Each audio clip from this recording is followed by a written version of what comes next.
സച്ചിയുടെയും രേവതിയുടെയും ഇന്നത്തെ കഥയിലേക്ക് സ്വാഗതം.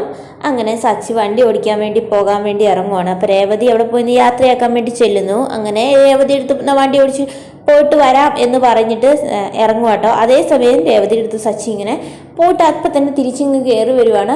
അപ്പോഴത്തേക്കും രേവതി അടുത്തേക്ക് സച്ചി വരുമ്പോഴത്തേക്കും രേവതി ഇങ്ങനെ പുറകോട്ട് മാറണം. രേവതിയുടെ കണ്ണിൽ നോക്കിക്കൊണ്ടാണ് വരുന്നത്. അപ്പോൾ ആ ഒരു വരവ് നമ്മൾ വിചാരിക്കും ഇങ്ങനെ രേവതിനെ ഒന്ന് ഉമ്മ വയ്ക്കാൻ വേണ്ടിയാണ്. പക്ഷേ അല്ല, രേവതി എടുത്ത് വന്നേച്ച് സച്ചി ചോദിക്കുന്നുണ്ട്, അതെ ഞാനൊരു കാര്യം ചോദിച്ചോട്ടെ എന്ന് ചോദിക്കുന്നു. എന്താണെന്ന് ചോദിക്കുമ്പോൾ അത് എനിക്ക് ഈ ഇൻസേർട്ട് ചെയ്തിട്ട് ഇങ്ങനെ ഇടാൻ ഭയങ്കര ബുദ്ധിമുട്ടാണ്, അതെ വണ്ടിയിൽ AC യും ഇല്ല, അപ്പോൾ ഭയങ്കരമായിട്ട് ബുദ്ധിമുട്ടാകും എന്നൊക്കെ പറയുന്നുണ്ട്. അപ്പോൾ രേവതി പറയുന്നുണ്ട്, അതെ ഇന്നത്തേക്ക് മാത്രം, ഇന്ന് നിങ്ങൾ എന്തായാലും ഇങ്ങനെ ചെയ്തല്ലോ, അപ്പോൾ ഇന്നത്തേക്ക് മാത്രമൊന്നും. അപ്പോൾ സച്ചി പറയുന്നു, അത് എല്ലാവരുടെ മുന്നേ വെച്ച് ഞാൻ നിൻ്റെ അടുത്ത് അങ്ങനെ പറഞ്ഞു. ശരി, നീ പറഞ്ഞ അങ്ങനെയാണ്, ശരി ഞാൻ ഇന്നത്തേക്ക് മാത്രം എന്ന് പറഞ്ഞിട്ട് സച്ചി അങ്ങനെ പോവുകയാണ്. വണ്ടി എടുത്തിട്ട് പോകുന്നതാണ് കാണിക്കുന്നത്. അതേസമയം രേവതി അങ്ങനെ അവിടെ ചിരിച്ചുകൊണ്ട് നിൽക്കുക കേട്ടോ.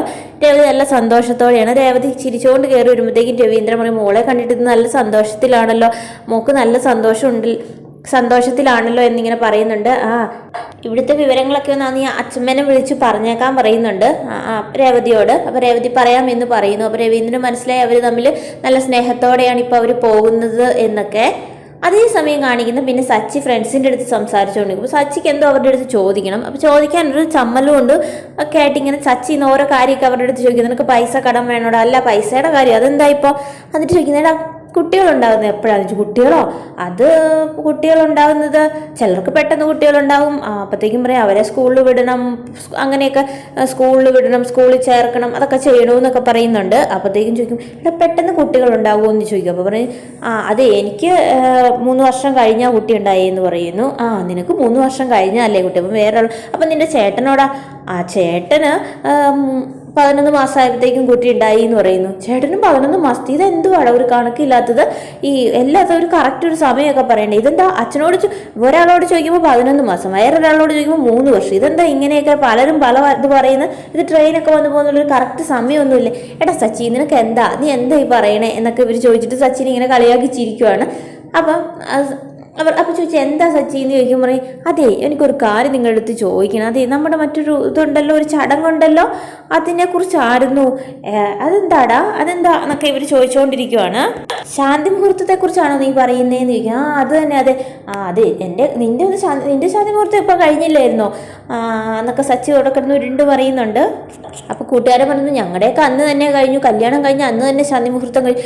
എടാ കല്യാണം കഴിഞ്ഞ അന്ന് തന്നെയോ? അതൊക്കെ എങ്ങനെയാ എന്നൊക്കെ ചോദിച്ചിട്ട് സച്ചിക്ക് ആകെ ഒന്നും അറിയില്ലാത്ത സച്ചി ഇങ്ങനെയൊക്കെ സംസാരിക്കുവാണ്. അവർക്കാണെങ്കിൽ സച്ചിയുടെ ചോദ്യമൊക്കെ കേട്ടിട്ട് ചിരി വരിക. അതല്ലടാ, എനിക്ക് നിങ്ങളുടെ അടുത്തൊരു പ്രധാനപ്പെട്ട കാര്യം ചോദിക്കാനുണ്ട്. എന്താ സച്ചി നീ ചോദിക്കടാ എന്ന് പറയുന്നു. അപ്പോൾ അതേസമയം ഇങ്ങനെയൊക്കെ വർത്താനം പറയുന്നത് സച്ചിനെ ഇവർ കളിയാക്കി ചിരിക്കുകയൊക്കെയാണ്. ഇവൻ എന്താ ഇങ്ങനെയൊക്കെ ചോദിക്കുന്നതെന്നുള്ള രീതിയിൽ സച്ചിക്ക് അവർ പറയുന്നതൊക്കെ കേട്ടിട്ട് ഭയങ്കര അത്ഭുതം. ഇപ്പോൾ പറയുന്നത് എന്നാലും പറയടാ, കുട്ടികളുണ്ടാവാൻ എപ്പോഴും സമയം എന്നൊക്കെ ചോദിച്ചിട്ട് സച്ചി പിന്നെ ഇങ്ങനെ ഓരോന്നൊക്കെ ചോദിച്ചുകൊണ്ടിരിക്കുന്നുണ്ട്. അപ്പോൾ സച്ചി, അയ്യോ ഇപ്പോഴും ഞാനൊരു കാര്യം ഓർത്ത്, എനിക്ക് കോടതി വരെ ഒന്ന് പോകേണ്ടതുണ്ട്. എന്താണ് ആ കാര്യം എന്ന് ചോദിച്ചു. അല്ലല്ല, അത് ഇപ്പം നിനക്കത് സംശയം ഉണ്ടെന്ന് പറഞ്ഞു. അതുകൊണ്ട് സംശയമുണ്ട്, അതൊക്കെ ഞാൻ പിന്നെ പറയാം നിങ്ങളുടെ അടുത്ത്. എനിക്ക് അത്യാവശ്യമായിട്ടൊരു സ്ഥലം വരെ പോകണം എന്ന് പറയുന്നുണ്ട്. അല്ല നീ ശാന്തി മുഹൂർത്തത്തെക്കുറിച്ച് എന്തോ പറയണമെന്ന് പറഞ്ഞാൽ അത് ഞങ്ങൾ വന്നിട്ട് സംസാരിക്കാന്ന് പറഞ്ഞിട്ട് അവൻ വേഗം കോടതിയിലേക്ക് പോകുന്നതാണ്, കോടതിയിലേക്ക് പോകുവാന്ന്. അതേസമയം രവീന്ദ്രനും ഇങ്ങനെ ഒരു കോർട്ടിൽ നിൽക്കുന്നതായിട്ടാണ് കാണിക്കുന്നത്. അപ്പോൾ കോർട്ടിൽ ജഡ്ജി ചോദിക്കുന്നുണ്ട്, എന്താണ് പ്രശ്നമെന്ന് ചോദിക്കുമ്പോൾ രവീന്ദ്രൻ പറയുന്നു, എനിക്ക് കിട്ടേണ്ട എൻ്റെ പെൻഷൻ പൈസ ഇത്രയും നാളായിട്ട് എനിക്ക് കിട്ടിയില്ല.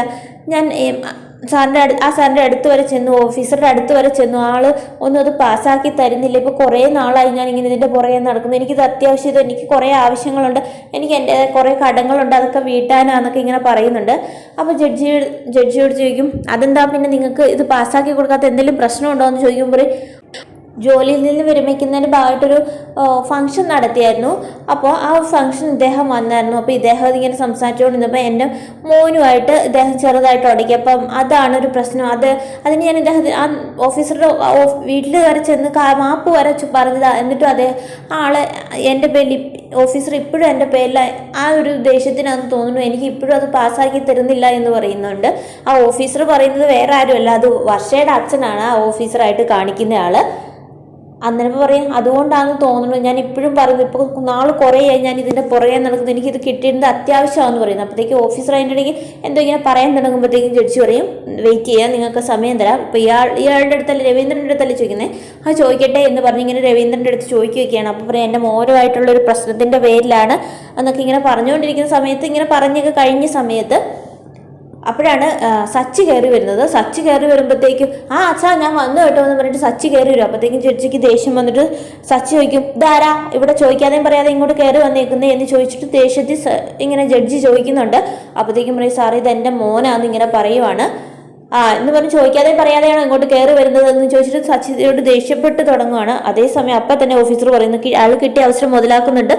ഇത് കണ്ടല്ലേ ഒരു മാനേഴ്സിൽ ആരുടെ അടുത്ത് എന്തോ പറയണേ എങ്ങനെ ചെയ്യണമെന്നൊന്നും ഇവൻ അറിയത്തില്ല, ഇതാണ് അവൻ്റെ പ്രശ്നമെന്നൊക്കെ പറഞ്ഞ് ഈ സച്ചിനെ ഇങ്ങനെ ദേഷ്യപ്പെട്ട് സച്ചിയോട് ഈ ഓഫീസർ ദേഷ്യപ്പെട്ട് ഉള്ള രീതിയിൽ പറയുന്നുണ്ട് ഈ ജഡ്ജിയുടെ അടുത്ത്. അപ്പോഴത്തേക്കും ജഡ്ജി പറയും നിങ്ങളോട് ഞാൻ ചോദിച്ചില്ല, മാനേഴ്സുകളുടെ കാര്യത്തൊക്കെ നമുക്ക് സംസാരിക്കാം എന്നൊക്കെ പറഞ്ഞിട്ട് ജഡ്ജി ഇങ്ങനെ സംസാരിക്കുന്നതാണ് കാണിക്കുന്നത്. രേവതിനെയാണ് കാണിക്കുന്നത്. രേവതി ഡ്രസ്സ് വാഷ് ചെയ്യാൻ വേണ്ടി എടുക്കുവാണ്. ഇങ്ങനെ എല്ലാവരും ഡ്രസ്സ് എടുക്കുമ്പോൾ അതിൻ്റെ ഇടയ്ക്ക് സുധിയുടെ ഒരു ഇന്നർ വയർ കിടപ്പുണ്ട്. അപ്പോൾ ബനിയനാണ്, ആ ബനിയൻ അങ്ങോട്ട് മാറ്റിയിടുന്നുണ്ട്. അതങ്ങോട്ട് തോണ്ടി മാറ്റിയിടുക. ആ തോണ്ടി മാറ്റിയിടുന്നത് ഇവർ കണ്ടുകൊണ്ട് വരുവാണ്. ചന്ദ്രമതിക്ക് അതും കണ്ടിട്ട് ഇഷ്ടപ്പെടുന്നു. നീ എന്താണ് ഈ കാണിക്കുന്നതെന്ന് ചോദിക്കുമ്പോൾ പറഞ്ഞു ഇത് സച്ചിയുടെ അല്ല സുധിയുടെയാണ്, അതുകൊണ്ടാണ് അന്നേലും നീ അത് വാഷ് ചെയ്തിടത്തില്ല എന്ന് ചോദിക്കുന്നുണ്ട്. ഞാൻ വാഷ് ചെയ്തില്ല എന്ന് പറയുന്നുണ്ട്. അതെ നിന്റെ കെട്ടിയോ വാങ്ങുന്ന പോലെ 100 രൂപയ്ക്ക് 4 മേടിച്ചതൊന്നും അല്ല, ഇത് നല്ല കാശ് കൊടുത്ത് മേടിച്ച സാധനം, ഇത് ബ്രാൻഡഡ് സാധനം, അതൊക്കെ നന്നായിട്ട് നിനക്ക് വാഷ് ചെയ്തിടത്തില്ലേ നിൽക്കും. ഇല്ല ഞാനതൊന്നും വാഷ് ചെയ്തിടത്തില്ല എന്ന് പറയുന്നുണ്ട്. ഞാൻ മറ്റേ ബാക്കി എല്ലാവരുടെയും ഡ്രസ്സ് അവൾ എടുക്കുവാണ് വാഷ് ചെയ്യാൻ വേണ്ടി, സുധിയുടെ ഡ്രസ്സ് ഞാൻ വാഷ് ചെയ്യത്തില്ല എന്ന് പറയുന്നു. അപ്പോൾ പറയും നിന്റെ തടിയൊക്കെ ഒന്ന് കുറയട്ടെ, നീ ഒന്ന് അലക്കി അത് വാഷ് ചെയ്തിടാൻ പറയും. എന്നാൽ പിന്നെ അമ്മയ്ക്കത് വാഷ് ചെയ്തിടത്തില്ലേ എന്ന് ചോദിക്കും. അന്നേരപ്പോൾ അത് കേൾക്കുമ്പോഴത്തേക്കും അവരുടെ അടുത്ത് നല്ല മറുപടി കേൾക്കുമ്പോഴത്തേക്കും അതൊന്നും കേട്ടിട്ട് ഇവർക്ക് ഇഷ്ടപ്പെടുന്നില്ല, ചന്ദ്രമതിക്ക് ഇഷ്ടപ്പെടുന്നില്ല. അതേസമയമാണ് ശ്രുതി വരുന്നത്. അപ്പോഴത്തേക്ക് ശ്രുതിനൊക്കെ ആപ്പിളൊക്കെ കട്ട് ചെയ്ത് കൊടുക്കുക. മോളിത് കഴിക്കുമെന്ന് പറയുന്നുണ്ട്. അപ്പം അമ്മ വേണ്ട അമ്മ എനിക്ക് വേണ്ട, മോളിങ്ങനെ പുറത്തൊക്കെ പോയി ജോലിയെടുത്ത് കഷ്ടപ്പെട്ട് വരുന്നല്ലേ, മോളിത് കഴിക്കാൻ പറഞ്ഞിട്ട് അവർക്ക് ഇങ്ങനെ കട്ട് ചെയ്ത് അതൊക്കെ വൃത്തിയാക്കിയിട്ട് തന്നെ ആപ്പിളൊക്കെ കൊടുക്കുന്നതാണ് കാണിക്കുന്നത്. അതൊക്കെ കണ്ടിട്ടാണ് ശ്രുതിയല്ല ഇവര് രേവതി ഇങ്ങനെ നിൽക്കും. അപ്പോഴാണ് ഈ രേവതിയുടെ അടുത്ത് ഇങ്ങനെയൊക്കെ പറയുന്നത്. രേവതി അപ്പം പറഞ്ഞു ഞാൻ എന്താണ് വാഷ് ചെയ്തില്ല, ബാക്കി എല്ലാവരുടെയും ഡ്രസ്സ് ഞാനിവിടെ വാഷ് ചെയ്തോളാം, പക്ഷെ ശ്രുതിയുടെ ഡ്രസ്സ് വാഷ് ചെയ്യേണ്ടത് ശ്രുതിയാണ്, അത് ഞാൻ ചെയ്യത്തില്ല എന്ന് പറയുന്നുണ്ട്. അത് വേണമെങ്കിൽ അമ്മ വാഷ് ചെയ്തിട്ടാൻ പറയുന്നുണ്ട്. അപ്പോഴത്തേക്കും അത് കേൾക്കുമ്പോഴത്തേക്കും ചന്ദ്രമതിക്ക് ദേഷ്യത്തോടെ ഇരിക്കുന്ന ശ്രുതിനെയാണ് കാണിക്കുന്നത്. അതേസമയം പിന്നെ ഈ ശ്രുതിയുടെ അമ്മ ഇങ്ങനെ എവിടെ പോയിട്ട് വരുവാണ്. അപ്പോൾ ഇങ്ങനെ അമ്മ വഴിക്ക് വേഗം വീഴും. അപ്പോൾ അയൽവക്കത്തുള്ള ഒരു സ്ത്രീയാണ് വരുന്നത്. അപ്പോൾ എന്താ പറ്റിയെന്നൊക്കെ ചോദിക്കുമ്പോൾ ഇങ്ങനെ വീണ കാര്യമൊക്കെ ഇങ്ങനെ വീണു. അപ്പം പറഞ്ഞു ഇത്രയും പ്രായമായില്ലേ ഈ കുട്ടീനെ നോക്കി ഇങ്ങനെ ഒരു ഡ്രസ്റ്റ് ഇല്ലാതല്ലേ നടക്കുന്നത്, എത്ര നാൾ ഇങ്ങനെ നോക്കാൻ പറ്റും, കുട്ടിയുടെ അമ്മേനെ വിളിച്ചിട്ട് കാര്യം പറ, കുട്ടിക്ക് അമ്മയുണ്ടല്ലോ, നിങ്ങൾക്ക് ഇത്രയും പ്രായമായില്ലേ, ഇനി എങ്ങനെ ഈ പേരക്കുട്ടീനെ നിങ്ങൾ നോക്കൂ എന്നൊക്കെ പറയുന്നുണ്ട് ശ്രുതിയുടെ അമ്മയോട്. അപ്പോൾ ശ്രുതിയുടെ അമ്മയ്ക്ക് കേൾക്കുമ്പോൾ ഒരു വിഷമമൊക്കെ ഉണ്ട്. കാരണം ഇനി എത്ര നാളത്തെ എനിക്ക് നോക്കാൻ പറ്റും, ഇനി കുട്ടിയുടെ കാര്യം എന്താകും എന്ന് ഓർക്കുമ്പോൾ അങ്ങനെ ശ്രുതിയുടെ ഫോണിലേക്ക് വിളിക്കുവാണ്. അപ്പോഴത്തേക്കും ശ്രുതിയുടെ ഫോണിൽ വിളിക്കുമ്പോഴത്തേക്കും ചന്ദ്രമതിയാണ് ഫോൺ എടുക്കുന്നത്. അപ്പോഴത്തേക്കും ഫോൺ എടുക്കുമ്പോഴത്തേക്കും ചന്ദ്രമതി ഹലോ എന്ന് വെക്കുന്നതിന് മുന്നേ തന്നെ അവിടെ നിന്ന് ശ്രുതിയുടെ അമ്മ വയ്ക്കുന്ന മോളെ കല്യാണിയല്ലേ എന്ന് ചോദിക്കുന്നു.